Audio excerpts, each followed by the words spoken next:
Yang menjadi dasar parameter imam kamu itu apa untuk mengenal Yesus? Apa nggak ditanya saya? Kalian kan udah pintar-pintar tadi ya, udah kalian jelaskan. Kita biar Di sini bukan perkara pintar atau bodoh atau tidak mampu atau bisa mampu, tapi di sini adalah perkara ketika kamu sanggup menerangkan dari mana konsep dasar keagamaan itu.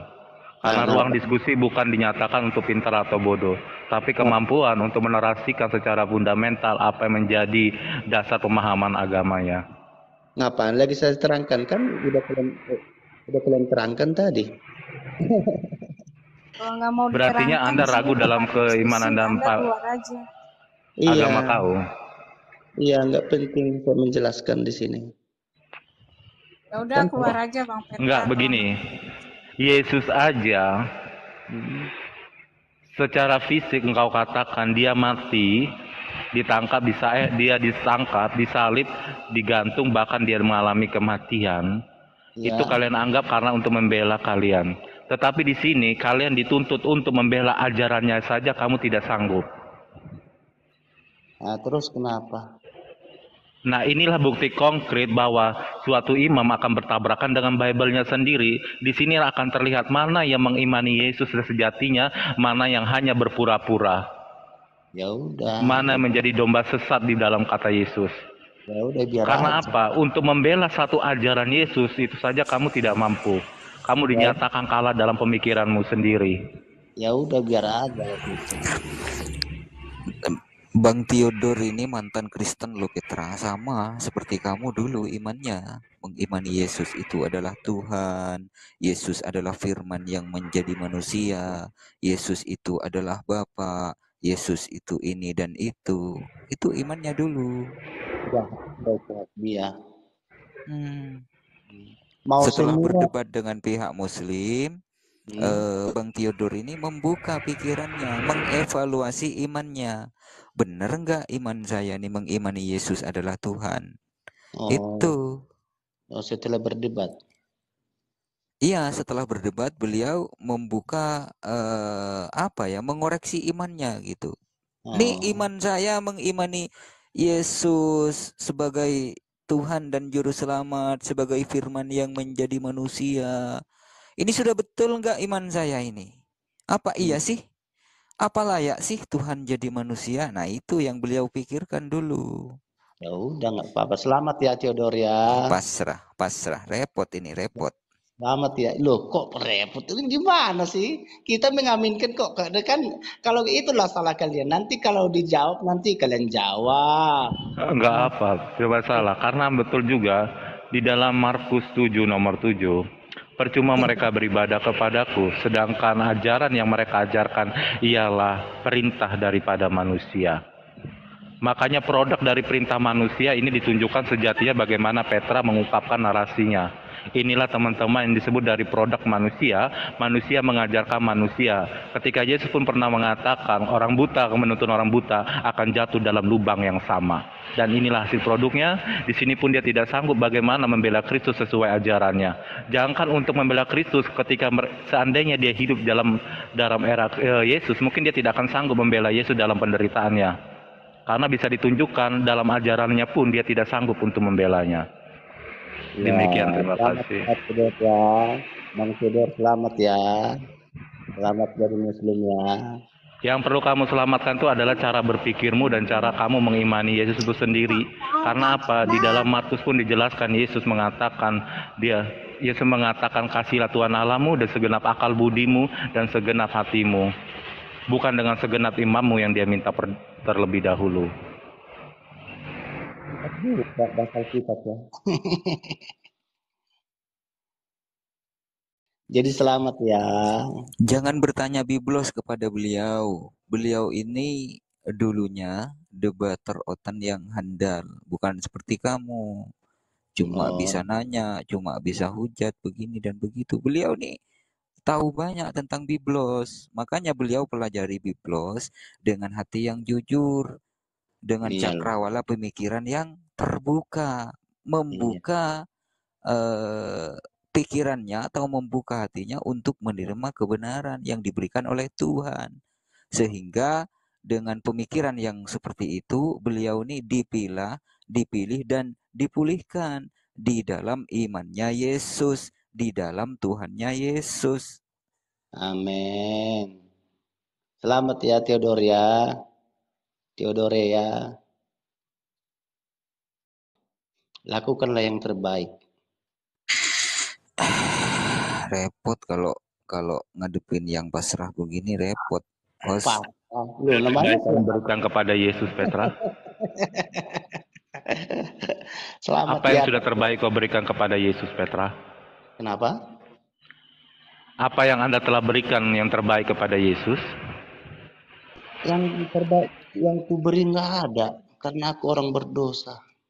Nggak ada yang terbaik ku berikan. Aku Baik. Terus? aku orang berdosa, aku berzina. Baik, berarti gagal ya namanya konsep penebusan dosa yang dilakukan Yesus Kristus ya terhadap dirimu. Ya suka mulai itu. Mau gagal, mau apa? Iya, berarti gagal ya penebusan dosa itu, dan itu bukan konsep penebusan dosa ya. Artinya kematian Yesus di kayu salib bukanlah konsep penebusan dosa untuk diri orang-orang yang mempercayai Dia, begitu kan? Kematian Yesus di kayu salib itu sebetulnya lebih tepatnya itu bukan konsep penebusan dosa, tapi konsep yang menggugurkan keadilan sifat-sifat Tuhan itu sendiri. Mari kita kaji satu persatu. Silakan Bang Sultan, silakan Abang dah. Yang berdosa si Petra, yang berzina si Petra, yang mencuri anak ayam, mencuri anak kambing, mencuri anak bebek si Petra. Ya toh? Malah si Petra dimaafkan, malah si Petra ini diampuni. Sementara Yesus yang tak bersalah, yang manusia suci, ya, yang manusia yang sangat dimuliakan bagi Tuhan, justru mengalami hal yang sangat mengenaskan. Harus disalib, harus ditombak, ya, harus ditelanjangi di kayu salib, bahkan tanpa celana dalam. Peristiwanya itu, bukankah ini menggugurkan daripada sifat keadilan Tuhan itu? Yang salah diampuni, yang tidak salah digebuki, ditelanjangi pula tanpa celana dalam. Di mana keadilan Tuhan coba?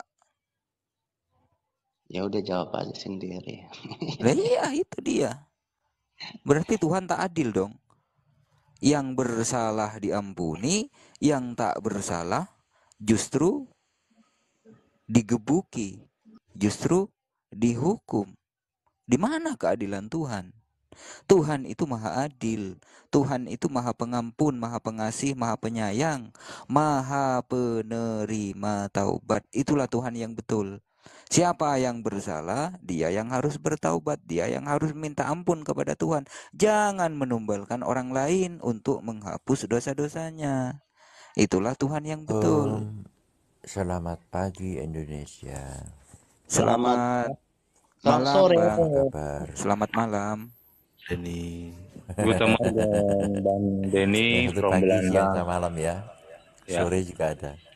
Ya, saya di Australia, Bang. Sudah malam di sini. Oh, mantap. Mantap. Ayo silakan dilanjut, aku nyimak dulu, nanti kalau ditanya baru aku jawab ya. Ya, saya bilang, Bang, konsep matinya Yesus di kayu salib itu adalah konsep yang menggugurkan keadilan Tuhan, Bang. Ya. Jadi itu konsep yang menggugurkan keadilan Tuhan. Itu yang berkata itu manusia atau Tuhan? Saya yang berkata, Bang. Oh, berarti Anda manusia ya? Berarti Anda manusia. Jadi Anda mengatur Tuhan. Kalau Tuhan berkehendak dia mau mati untuk menebus umat manusia, itu tidak boleh ya, tidak pantas bagi kamu ya. Jadi Tuhan tidak seperti itu ya. Karena begini, Bang. Tak jelaskan ya mengenai pengampunan ya. Tak jelaskan mengenai pengampunan. Karena begini, Bang. Asumsi saya atau pemikiran saya begini loh, Bang. Ini yang dasar-dasar saja dulu ya. Yang berdosa itu kan selain Yesus, selain daripada Yesus yang berdosa, betul?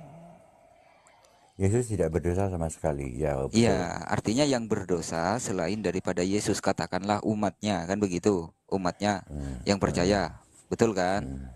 Yang berdosa, sementara Yesus tak punya salah dan tak punya dosa. Mm-mm. Bahkan Pilatus sekalipun mengatakan bahwa Yesus tak punya salah, betul nggak? Betul. Yesus Betul. memang tidak pernah berdosa kok.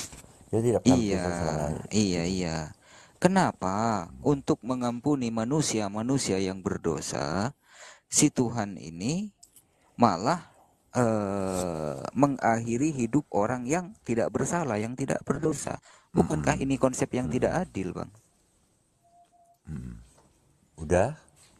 Sudah, Boleh aku jawab? Oke. silakan. Aku jawab ya. Mengenai penebusan dosa atau pengampunan dosa, kalau kita mengenal Tuhan, maka kita akan mengetahui bahwa Tuhan itu mengampuni dosa manusia dengan tiga cara. Satu, dengan berkata, dosamu aku Bentar. ampuni, maka dosa Yang orang lain itu boleh diampuni. disambung Tunggu dulu, ntar lagi biarkan ya. aku Saya antar anak bicara. dulu, Silakan, Oh, boleh silakan. masuk yang lain nanti ya. Oke, lanjut. Ya, silakan. Jadi ada tiga ya cara pengampunan dosa Tuhan tuh ya kalau kita mengenal Tuhan. Satu, dengan cara Tuhan berkata, "Hei anakku," atau "Hei kamu, hei sultan, dosamu aku ampuni." Dan dosamu itu terampuni. Itu cara satu, metode satu.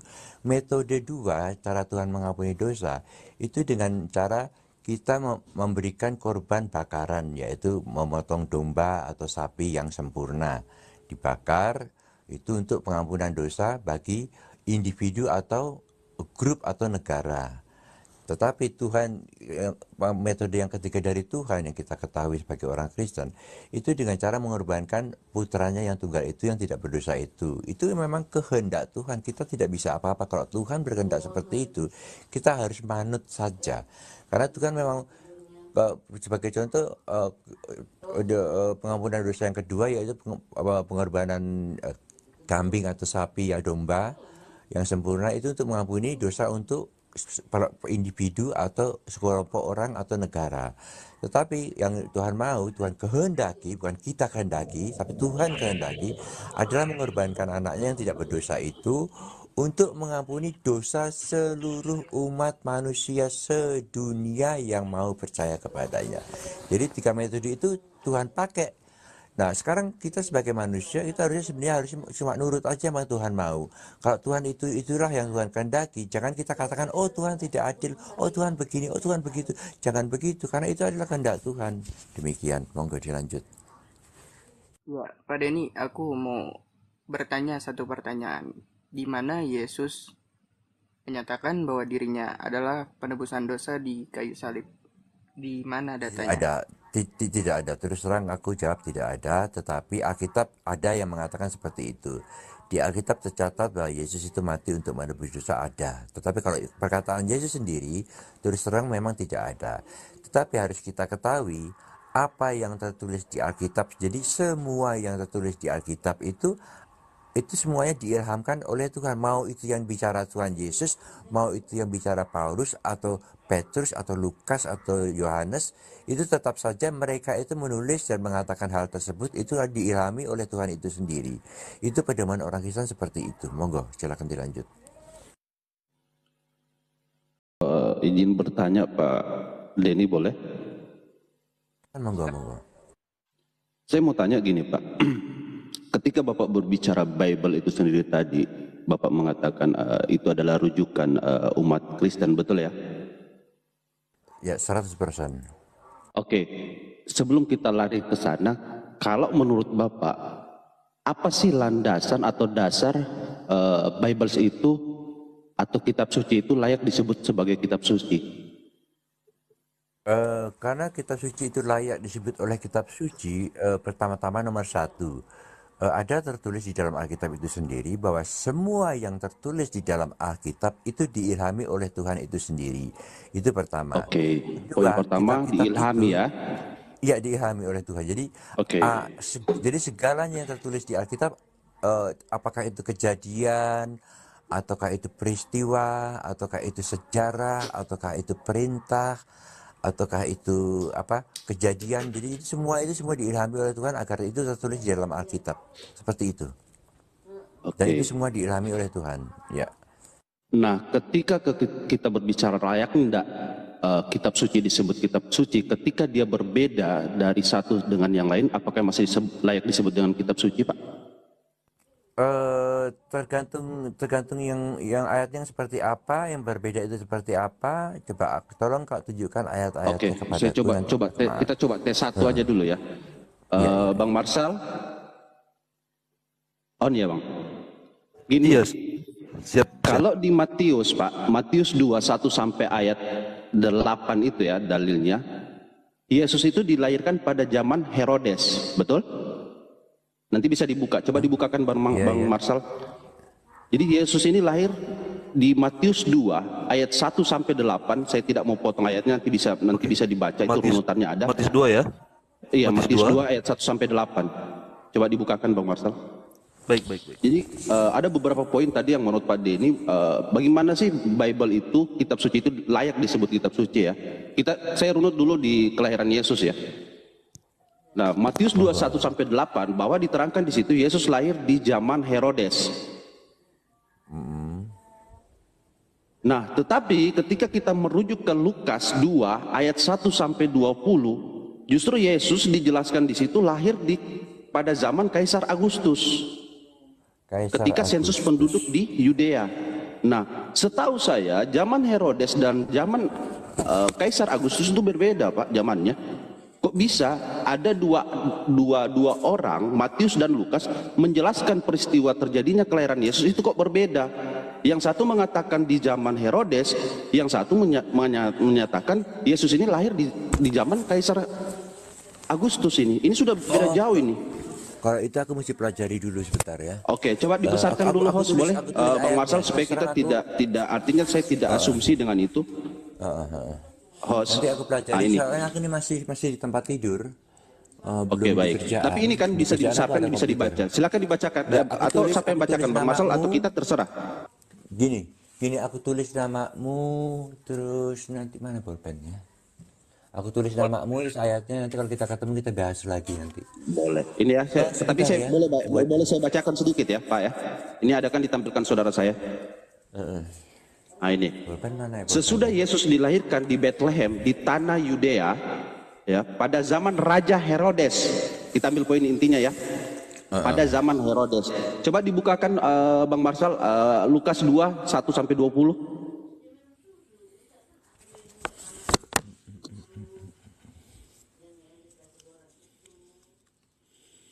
Lukas 2 1 sampai 20 Bang Marsal. Itu di bawah sudah dijawab itu. Herodes Raja Yudea, Kaisar Agustus ada Kaisar Romawi sejaman. Nah ini, pada waktu itu Kaisar Agustus mengeluarkan suatu perintah menyuruh mendaftarkan semua orang seluruh dunia. Nih, silakan. Dibaca. Ya, ini tolong ada yang jawab di bawah. Jadi sebelum saya cek lagi, dia udah ada yang menjawab di bawah itu. Herodes adalah Raja Yudea, Kaisar Agustus adalah Kaisar Romawi. Sesama. Karena setahu saya kalau kita runut ke sejarah itu berbeda zaman ini. Kalau dia bisa satu zaman, saya coba pelajari zaman lagi itu. Beda zaman, kayaknya nggak mungkin ya. Kalau ini Abraham, terima kasih Pak Abraham. Menurutku Pak Abraham itu menjawab sudah dengan benar. Herodes itu adalah Raja Yudea, Kaisar Agustus itu adalah Kaisar Romawi, itu betul. Jadi satu zaman. Saya setuju dengan jawaban itu. Itu pertanyaannya sudah dijawab. Aku setuju sekali itu apa yang jawaban Pak Abraham. Itu udah logis itu yang logikanya di situ logikanya. Karena Agustus itu bukan orang Yahudi, bukan orang Yudea. Dia dari Roma. Kan soalnya kan Israel waktu itu kan dijajah oleh Romawi. Dengan orang Yudea punya raja sendiri. Jadi itu logis itu. Jawaban yang paling logis itu, yang paling benar itu. Kan itu jawabannya. Silakan teman-teman lain tambahkan dulu. Itu jawabannya. Terima kasih Pak Abraham. Jadi saya nggak perlu lagi. Biar Pak Abraham menanggapi pertanyaan Bang Maher ya. Saya sambil cari data Herodes dan Agustus. Silakan Pak Abraham. Ya, Iya, biar jelas ya kita Pak runtutannya Abraham ke silakan. Ya, Pak Abraham silakan jelaskan Pak Abraham.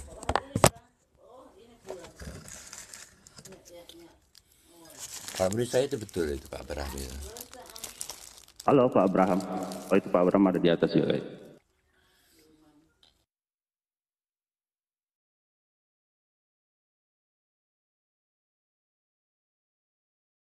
Cari who is pakai bahasa Inggris, who is Herodes and who is Caesar Augustus.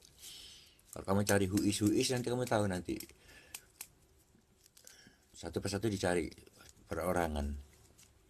Aku belum bisa cari informasi ini, tapi aku udah percaya itu betul karena itu logis. Aku masih di kasur soalnya, jadi aku belum berangkat kerja. Ngapain di Aku baru kasur bisa itu, Pak? cari data. Hah? Karena ini Pak Denny, Aku masih tempat tidur. setahu saya siapa Lukas ini kan enggak tahu ya, teman-teman Kristen tahu enggak siapa si Lukas ini kan gitu. Jadi memang ada beberapa Aku cari juga ya. ketika Lukas menjelaskan, Yohanes pun menjelaskan itu agak berbeda. Bahkan Matius dan Markus pun menjelaskan itu agak berbeda gitu. Nanti bisa kita diskusikan kan. Lanjut, Bang Sultan. Sembari teman-teman lain mencari data itu. Betul. Kasih ruang untuk Pak Abraham dulu untuk speak up.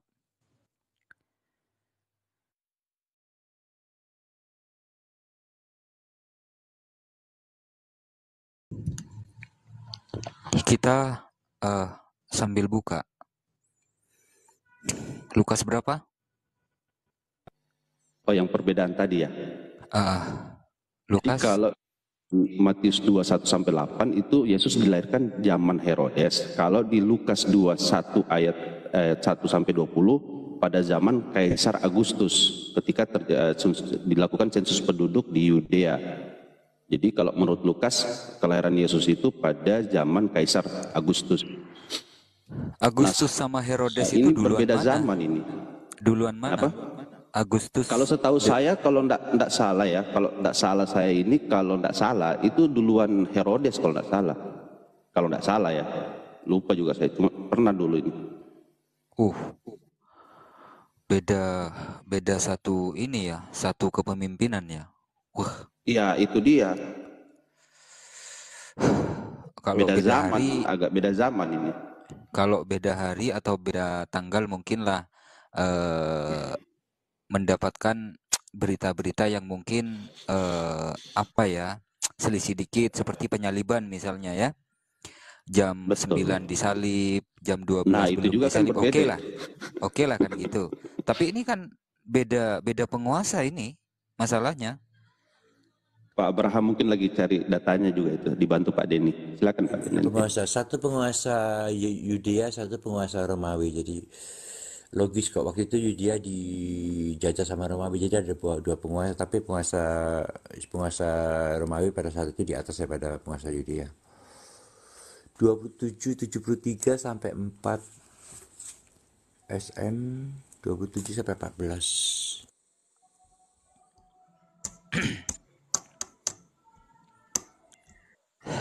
Ini kok bisa beda-beda? Masalahnya begini loh.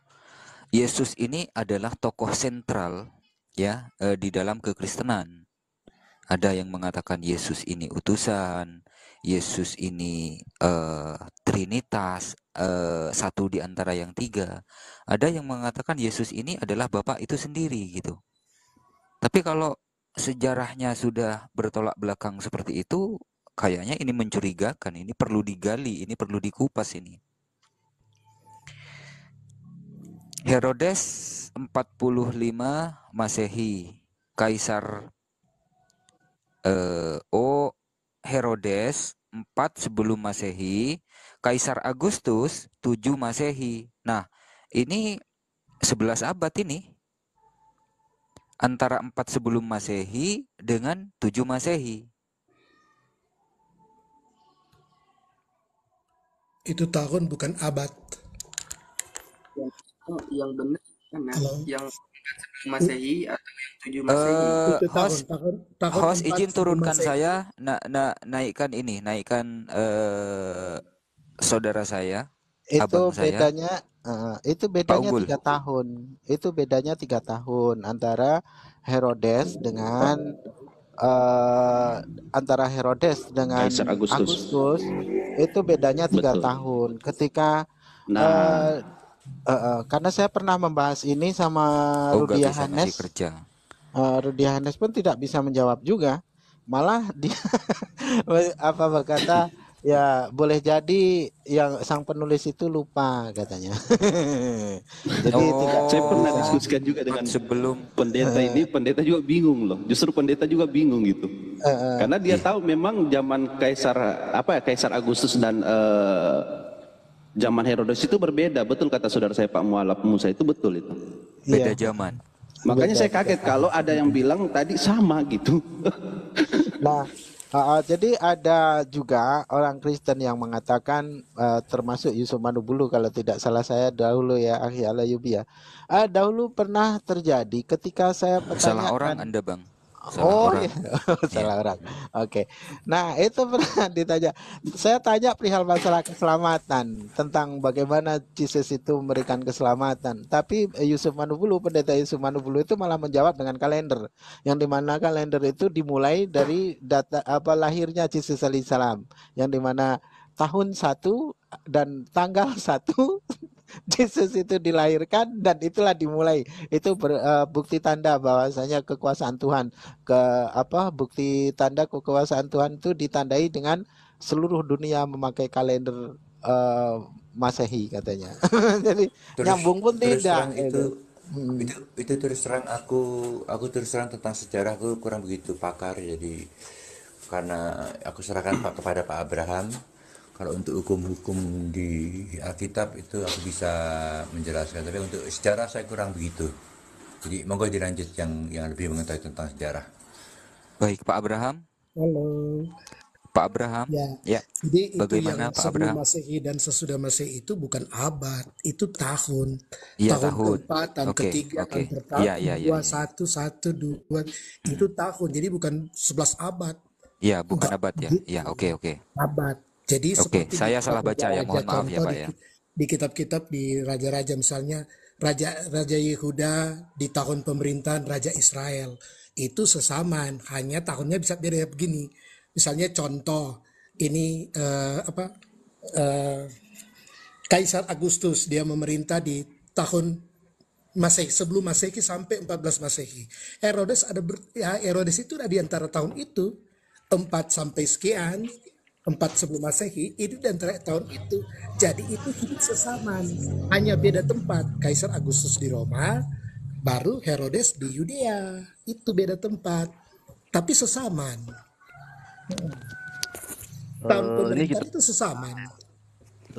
Soal lama Kaisar Agustus memerintah dengan Herodes itu catatan pasti beda, karena kan itu beda. kalau dari Britannica ya Pak. Ya.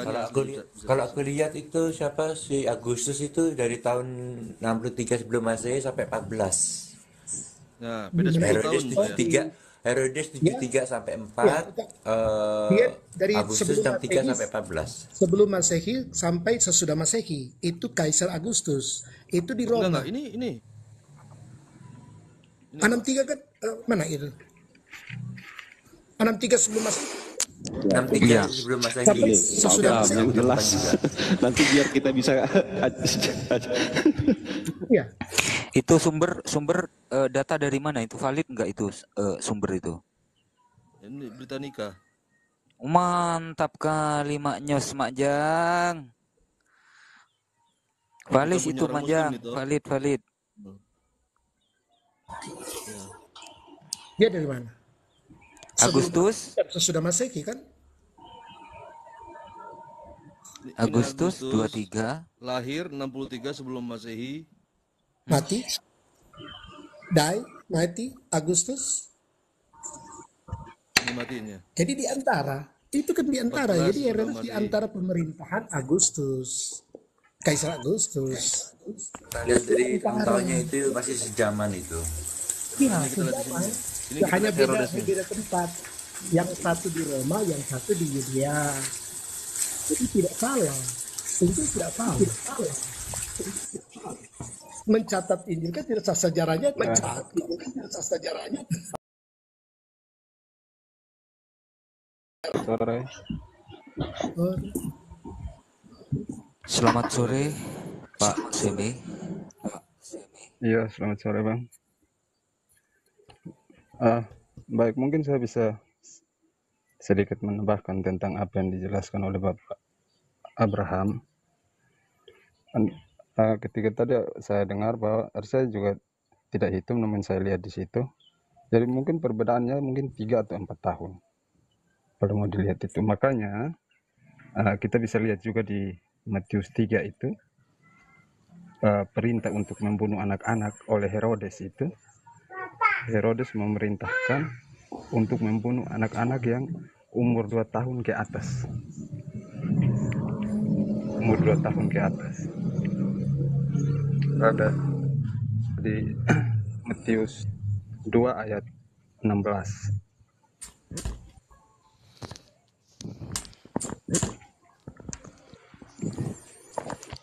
Terus hubungannya apa? Ya, artinya kalau mau dilihat jarak pemerintahan perintah Kaisar Agustus untuk mencatat masyarakat dan Maria dan Yusuf datang ke Yudea dengan jarak ketika Herodes mendapatkan kabar bahwa telah lahir Raja Damai di kota Daud, dan dia memerintahkan terus dia kabar yang disampaikan kepada dia melalui orang-orang Majus itu kan, terus dia bilang kalian pergi ke sana, kalau memang ada datang sampaikan kepadaku. Tetapi ketika orang Majus itu melihat dan mereka telah disampaikan oleh malaikat bahwa Tuhan akan dibunuh oleh Herodes, makanya mereka tidak menyampaikan ke Herodes, makanya Herodes merasa tertipu, jadi Herodes menyuruh untuk membunuh anak-anak di tempat itu mulai dari umur 2 tahun ke atas. Tapi ini Ya maksud mungkin saya, Pak. artinya itu tambahannya Maksud saya seperti itu. ini Agustus ini memimpin itu sampai 14 sebelum Masehi. Iya. Ini sesudah Agustus. sesudah Kalau kita Masehi itu. Jadi gini loh. Pak, ini masih Jadi BC, gini Pak. loh. Ini Masehi. BC. Jadi Ini masih BC, Pak. BC. enggak, jadi gini loh. Herodes hidup di tahun 27 73 sesudah sampai 10 4, Masehi dan 14 sedangkan sesudah Masehi. Iya. sedangkan Sebentar. Agustus Sebentar. hidup antara 27 sampai 14. Jadi antara 27 sampai 4 itu mereka satu zaman. Herodes dan Iya. Ini, Pak. Agustus dari antara 27 sampai 4 itu satu zaman. Karena 73 kalau ke CI 4, 27 ke 14. Satu Pak, zaman. maksud saya gini, kalau ini BC itu apa sih, Pak? Before Sebelum Masehi. Christus. Sebelum Before Kristus. Christus. Sebelum BC Masehi. itu before Christus, sebelum Kristus. Before Christus. Kalau BCE? Kalau 14 itu sesudah. Kalau 14 sesudah Masehi. 14 sesudah. Ya, jadi di zaman. Itu Herodes Jadi di antara sesaman. itu. Di Jadi antara pada kelahiran, kalau kita lihat 73 kurang 27, berapa ya? 73 kurang 27 berapa itu? Coba 73 kurang 27 berapa? 46. 46. Pada waktu Herodes umur 46 ya, Agustus itu lahir. Iya bener kan, berarti ini before century. Jadi satu Berarti kita yang zaman. di bawah tuh lihat. Bukan Jadi before satu zaman. Christus, gimana sih? Atau pemerintahannya. Betul, Pak Ini Abraham before betul. century Pak kan, Abraham berarti betul. sebelum Tidak Masehi salah. kan? Berarti sebelum Masehi. 14 itu 4 sebelum sebelum Masehi. itu 4. Ini dia memimpin itu sampai 4 Nah, itu tahun anu ya. akhi. Sebelum Masehi. Anu akhi. Kalau untuk dari kelahirannya saja, menurut Lukas dan Matius ini sudah berbeda. Kalau menurut Lukas, ya, menurut Lukas, bahasanya Yesus ini lahir pada tahun 1 Masehi. Tapi menurut Matius, Yesus lahir pada tahun ke-6 Masehi. Jadi dari kelahirannya ini memang sudah kontradiksi, hanya saja memang orang-orang Kristen ini tidak pahami tentang hal itu. Pak Semi di mute dulu, Pak Semi, feedback Pak Semi. Di Lukas itu Oke, Pak. di Lukas itu tidak menyebut bahwa Yesus lahir di tahun 1 Masehi. Nah, kita hitung dari Tunggu, Pak. pemerintahan dari pemerintahan. Oke, silakan. Ini pemerintahannya, Pak. Pemerintahan Agustus itu berakhir di 14 sebelum Masehi. Sedangkan Herodes 4 sebelum Masehi. Sampai Jauh sekali jaraknya. Sebelum. Beda 10 tahun, Pak. Beda 10 tahun. Lebih dulu Agustus selesai, baru dia nih selesai nih 10 tahun kemudian. Nah, penyaliban ini di tahun berapa, Pak? kelahiran. Oh ya, sorry, kelahiran itu di tahun berapa? Yesus itu. Di kelahiran. Kelahiran di tahun kan berapa? dia Kaisar Agustus dari tahun 27 sebelum Masehi sampai 14 Masehi. Sementara Herodes sampai dia meninggal itu sebelum 4 Masehi. Yesus lahir di tahun yang sama itu, sebelum Masehi 4 itu. Di sini Karena kan nih, di 4 kan. Herodes Nah, Agung itu sedangkan meninggal. Itu Agustus, kan Herodes Agung. Dia meninggal iya, sesudah sedangkan Agustus sudah selesai, Pak. Agustus Agustus sudah selesai masa jabatannya. 14 sesudah Masehi. Sesudah Masehi kan, coba Bapak lihat 27 ke 14.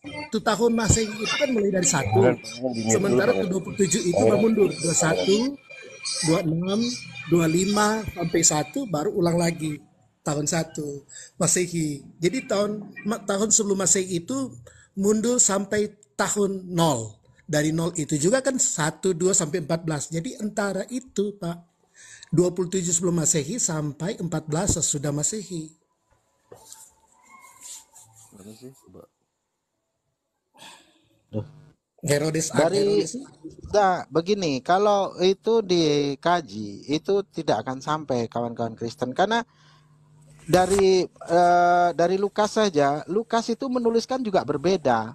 Ada ayat yang mengatakan bahasanya Lukas mengatakan bahasanya Yesus ini lahir pada tahun 1 Masehi, tapi di ayat lain juga ada ditandai dengan tahun 6 Masehi.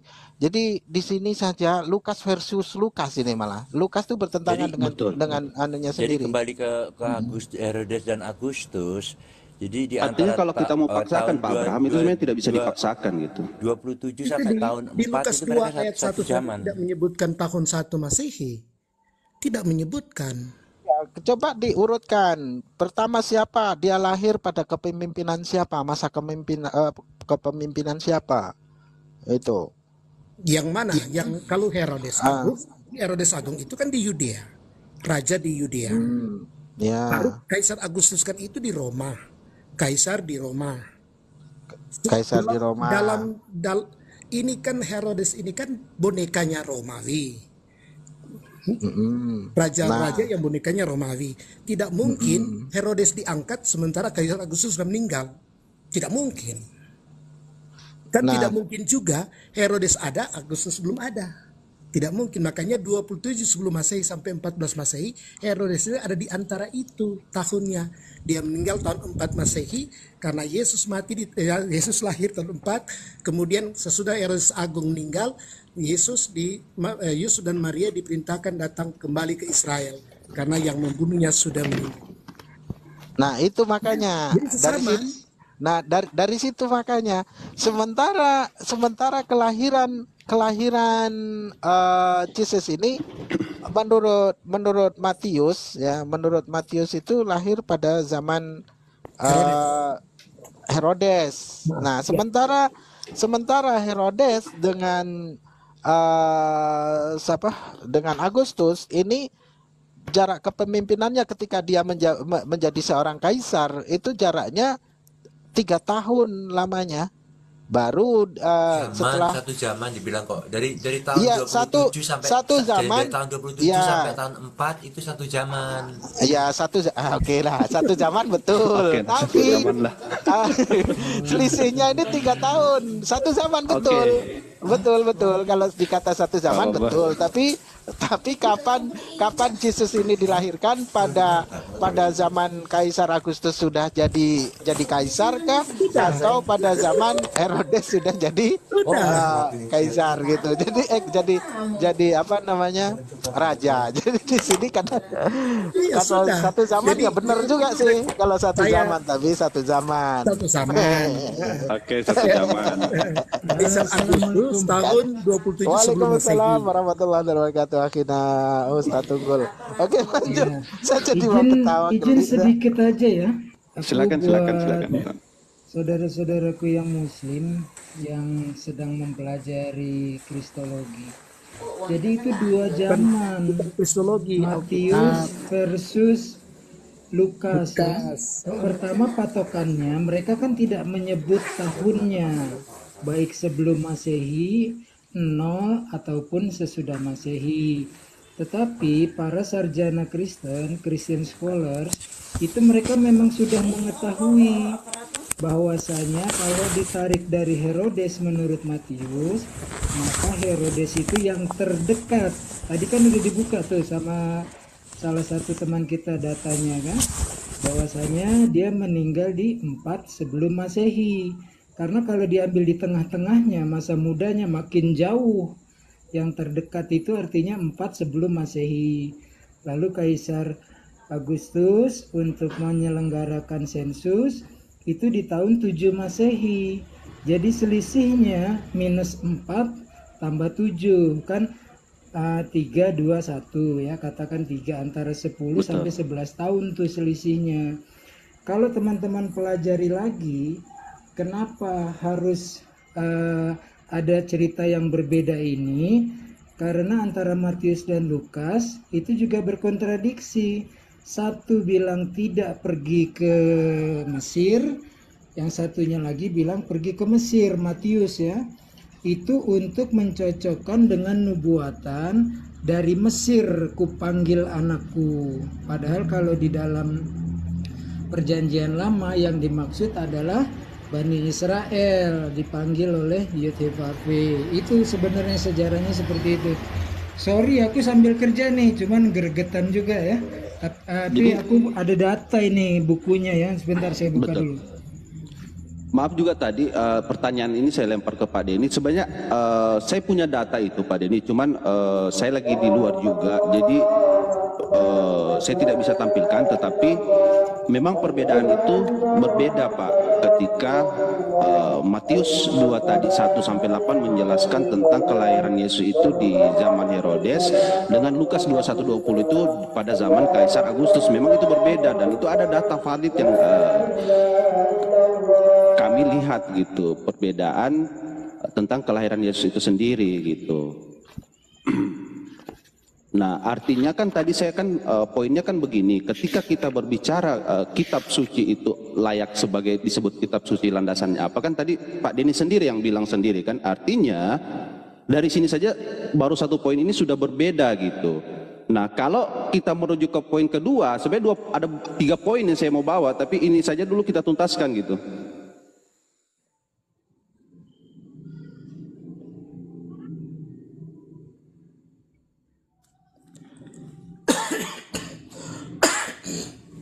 Karena saya pikir ini hal-hal yang mendasar salah satunya Pak. Jangan takutnya kita menuhankan, sedangkan Tuhan kita tidak tahu seperti apa gitu, kan gitu. Nah ini ya teman-teman, sorry saya mohon prioritas ya karena masih bekerja. Kontradiksi kelahiran Yesus. Kapan Yesus dilahirkan? Ya, zaman Herodes ataukah pada zaman Kaisar Augustus? Nih, kalau di zaman Herodes ya berdasarkan ayatnya Matius 21 kan. Nah, ini 4 sebelum Masehi. Terus kalau Kaisar Agustus ini 7 Masehi. Di mana didapat? Nah, ini menurut perhitungan sejarah sensor Kaisar Agustus itu terjadi pada 7 Masehi. Tadi yang membuka data kan ada tuh masa hidup dan matinya Kaisar Agustus sama Herodes, ya kan? Herodes itu kan di batas yang terdekat 4 sebelum Masehi. Nah, tapi kalau sensus menurut para Christian scholar sendiri ini bilangnya 7 Masehi. Gitu ya. Saya cuma membuktikan buku ini. Oke teman-teman, mohon maaf bila ada kata-kata yang salah. Saya mohon pamit ya. Masih sambil kerja. Terima kasih atas infonya, Ustaz Warahmatullahi Tunggul. wabarakatuh.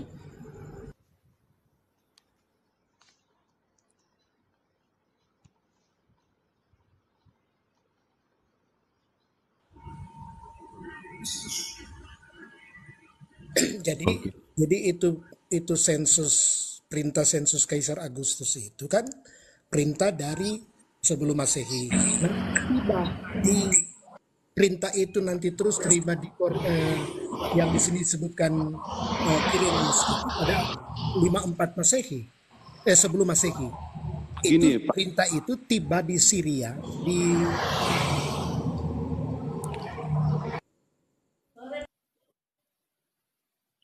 Begini Pak Abraham, saya pikir dua saudara kami itu sudah memperlihatkan data. Nah, artinya kami tadi menarasikan ayat Matius dan Lukas ini, kami juga membawa data Pak, gitu. Artinya enak kalau kita memang merunutnya ke data, ke sejarah itu sendiri gitu Pak. Nambahin dikit ya.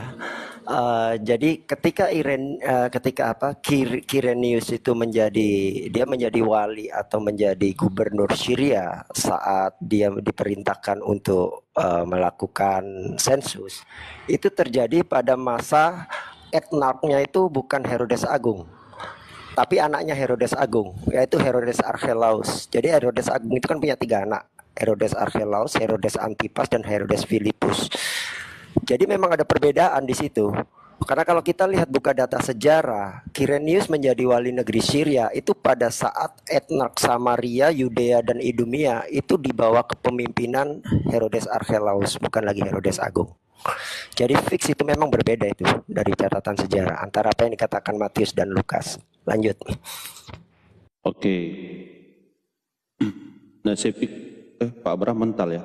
Nah, ini artinya poin pertama Pak Denny, ketika kita menarasikan terlalu jauh orang yang layak kita jadikan Tuhan, kita harus tahu dulu sebenarnya sejarahnya kan gitu. Bahkan Bible pun menerangkan itu gitu. Kita tidak membawa asumsi gitu. Nah, ini saja tentang Yesus dilahirkan aja itu ada perbedaan. Nah, sedangkan mari kita dudukkan ketika Bapak berbicara tentang layak enggak kitab suci itu disebut sebagai kitab suci gitu. Seperti itu. Nah, yang kedua Pak, saya mau tanyakan adalah ketika begini Pak Abraham, di Matius 1 sampai 17 itu menyatakan itu ada 40 keturunan silsilah dari Yesus ini sendiri. Tetapi di Lukas 3:23 sampai 38 itu ada 56 keturunannya Yesus. Ini selisihnya kalau lihat itu 16 keturunan. Pertanyaannya adalah yang mana yang benar ini? Kalau dari silsilah lagi gitu. Artinya dari 2 orang ini aja sudah berbeda lagi. Nah, masih layakkah kita sebut ini sebagai kitab suci ketika kalau kita berbicara kitab suci seperti ini tadi gitu. Ya, ini kan dalam Alkitab itu menuliskan tentang data-data keturunan. Baik itu kan versi, baik itu mau bilang Injil versi ini, Injil kan cuma satu. Coba dibuka juga Matius 1 nomor 11 itu korup itu dari Yosia langsung ke cucunya itu.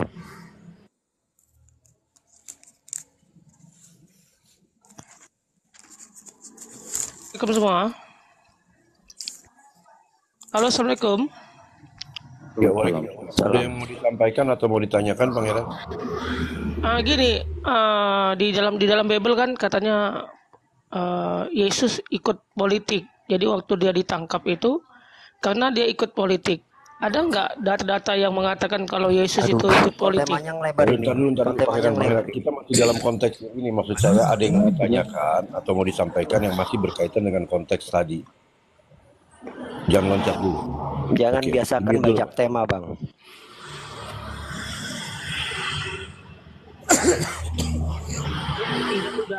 udah ngakuin salah dia karena dia nggak bawa data. Coba apa Abraham bawa data?